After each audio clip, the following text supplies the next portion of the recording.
Imagine this: 50,000 people screaming so loud the ground trembles beneath your feet. Below you, live lions in cages, ready to burst onto the arena floor through trapdoors. Above your head, a massive canvas roof controlled by 1,000 Marines. And in a few minutes, someone is going to die here. Welcome to the Colosseum. Not the one from textbooks, the real one. Billions of people have photographed it. It appears in every other film about Rome. Tourists wait in line for hours just to take a selfie in front of it, but most of them don't even know that the Colosseum was never called the Colosseum, that it was built with war spoils, that beneath the arena floor hides an entire underground city, and that it was dismantled for building material by the Vatican.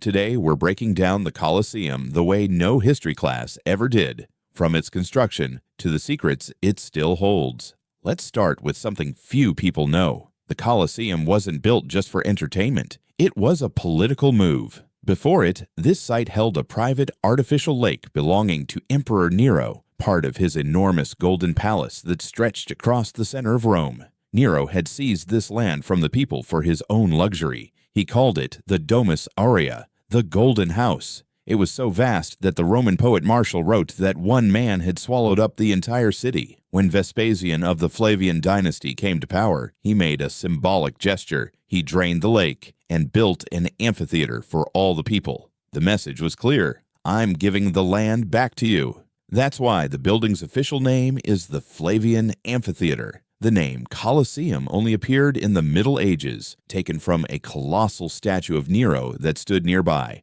a bronze figure over 30 meters tall. It was built fast, just 10 years. For comparison, a modern stadium takes 5 to 7 years with all our technology. The Romans built the Colosseum by hand, 100,000 cubic meters of travertine limestone, 300 tons of iron clamps, and the labor of tens of thousands of slaves, mostly Jews captured after the fall of Jerusalem in 70 AD. A conquered war literally financed and built this structure. The spoils from Jerusalem funded the construction. The prisoners built it with their own hands. Now let's talk engineering. The Colosseum isn't just a beautiful building. It's a technological marvel we still copy today. The entry and exit system. 80 arched entrances around the perimeter, each one numbered. Spectators receive tickets with a specific entrance, row, and seat. Thanks to a carefully designed system of corridors and ramps, 50,000 spectators could fully evacuate the arena in 15 minutes. Modern stadiums are still designed on this same principle. If you've ever been to a big concert or match and marveled at how fast the crowd exits,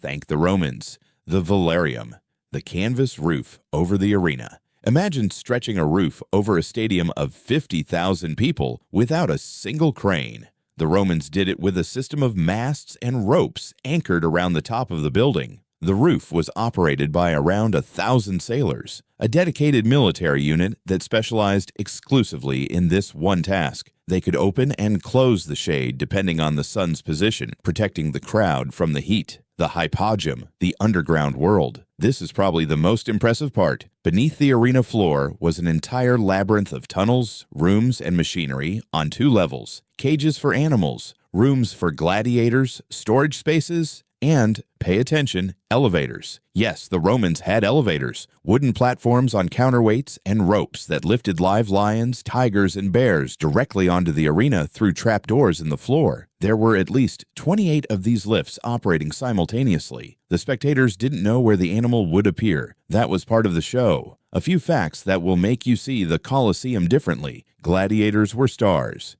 Not criminals, not victims. Stars. Their names were written on city walls like advertisements. Women sent them love letters. Children collected clay figurines of their favorite fighters, like modern-day football trading cards. A successful gladiator earned more in a year than most Roman citizens. Some of them were volunteers. They signed contracts for money and fame. And despite what movies show us, most gladiatorial fights did not end in death. Killing a well-trained gladiator was expensive. Promoters preferred to keep them alive and fighting. Naval battles inside. In the early years, the arena was sometimes flooded with water for miniature naval battles called naumachia. Imagine, where gladiators had just been fighting, ships were now sailing. Exactly how this was done technically remains unclear, but ancient sources confirm it happened, and the crowds who witnessed it were stunned. The scale of violence. Over the entire history of the Colosseum, an estimated 400,000 to 1 million people died in the arena, and that's not counting animals. It's believed that in the first 100 days after opening, approximately 9,000 animals were killed. Some species were hunted to regional extinction just to supply the games. And now, what almost everyone stays silent about. The Colosseum was never just entertainment. It was a tool of power. Emperors gave the people free games, sometimes for months. Tickets were free. Food was distributed for free. All of it had one purpose: to distract the people from politics, from poverty, from discontent, bread and circuses. The Colosseum was the most expensive television set in human history. And here's the paradox.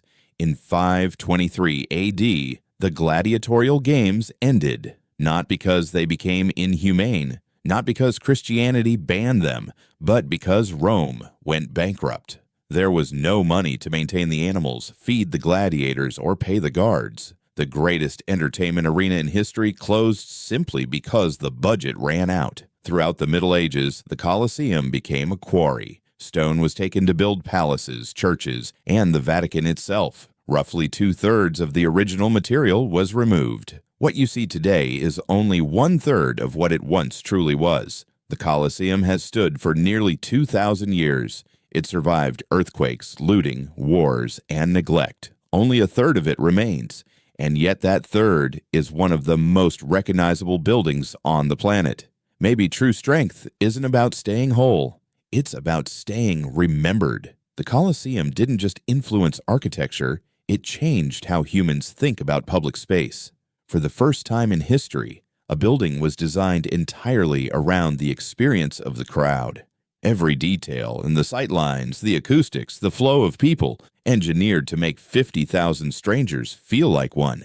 That idea didn't die with Rome. You feel it every time you sit in a stadium or a concert hall. And perhaps that's the most remarkable thing. Not that it survived, but that it never really stopped functioning. The empire fell, the stones were stolen, and yet the idea inside those walls is still being built today in every arena on Earth. If this video surprised you, subscribe right now. Dozens of videos just like this one are waiting for you here, covering the world's most famous structures. Every week, a new building, new facts, new secrets, new stories that textbooks never tell. The Statue of Liberty, the Acropolis, Machu Picchu, the Taj Mahal, the Great Wall, we'll cover them all. Hit subscribe, turn on the notification bell, and see you in the next video.